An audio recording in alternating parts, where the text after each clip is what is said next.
Bonjour à tous, dans cette vidéo on va corriger ensemble un exercice de préparation à l'oral de thermodynamique qui s'appelle centrale électrique. Donc on nous dit qu'une centrale est décrite comme une machine thermique fonctionnant sur une source chaude à la température Tc égale 327 degrés Celsius et une source froide qui est l'eau du fleuve finalement Tf égale 27 degrés Celsius.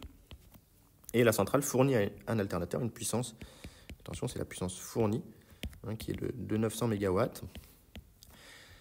Afin d'alimenter une région de France, et le rendement est égal à 60% du rendement maximal atteignable. Voilà. Donc ici, on va avoir évidemment un cycle moteur pour une centrale électrique, puisqu'on fournit une puissance à un alternateur. Et donc dans ce cycle, on va avoir au centre le fluide, qui très souvent, pour un cycle de centrale, est de l'eau. On va donc avoir l'alternateur, à qui on va fournir de la puissance, en réalité. Et donc, ici, il va bien falloir faire attention aux conventions.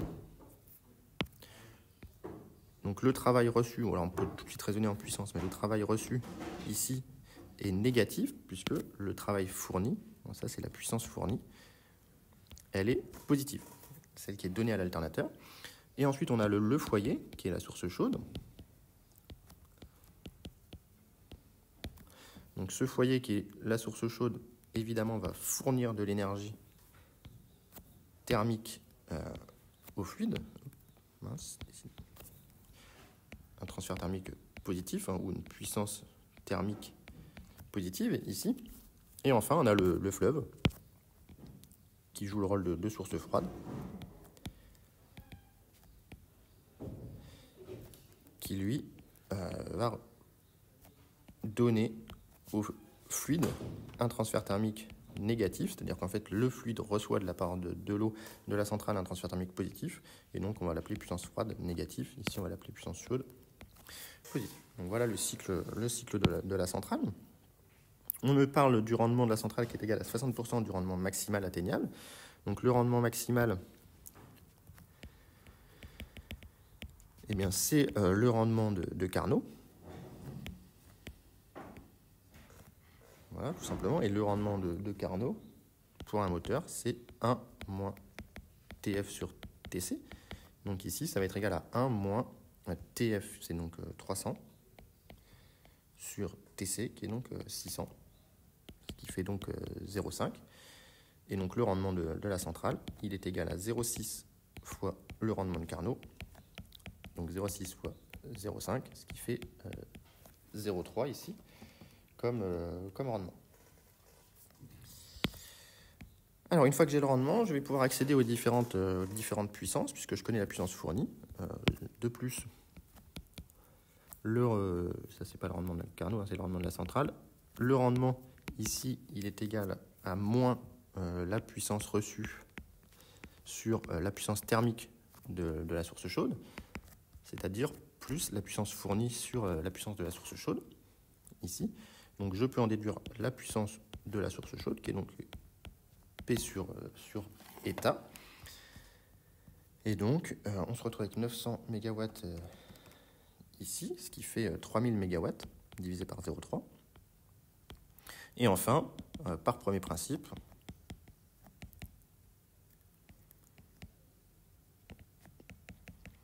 eh bien, on a que PF plus PC plus P mécanique reçu égale à 0. Autrement dit, PF plus PC moins P égale à 0. Attention aux conventions. Le P, c'est le P ici fourni par le fluide à l'alternateur. Donc, il comptait négativement. Et donc, on en déduit que PF est égal à P moins PC, c'est-à-dire 900 moins 3000, donc moins 2100 MW. Bon. Donc là, grâce à toute cette étude introductive, j'ai réussi à trouver quelle est la puissance fournie par l'eau du fluide qui parcourt le cycle de la centrale au fleuve. Ici, on a une puissance dégagée qui est égale à plus 2100 du coup mégawatts. Et donc maintenant, je vais appliquer un premier principe industriel au fleuve. Le fleuve est en écoulement. On va considérer que le fleuve est en écoulement stationnaire, horizontal et lent. On va considérer que l'écoulement du fleuve est très lent. Donc voilà, on a le fleuve qui s'écoule. Donc on va mettre le sens de l'écoulement dans ce sens-là. Et donc le fleuve est en contact avec le fluide de la centrale. Voilà, ici, on a le fluide de la centrale qui rentre et qui apporte un transfert thermique, une puissance thermique. Donc ça, c'est voilà.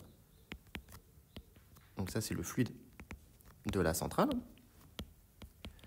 et qui, au contact du fleuve, vient donc donner une puissance dégagée qui est égale à moins la puissance reçue, puisque par convention, on avait noté PF, la puissance fournie par le fleuve au fluide. Et donc la puissance fournie par le fluide au fleuve, c'est puissance dégagée égale moins PF, qui est donc une grandeur nécessairement positive. Et donc on applique le premier principe aux écoulements stationnaires, au fleuve, cette fois-ci.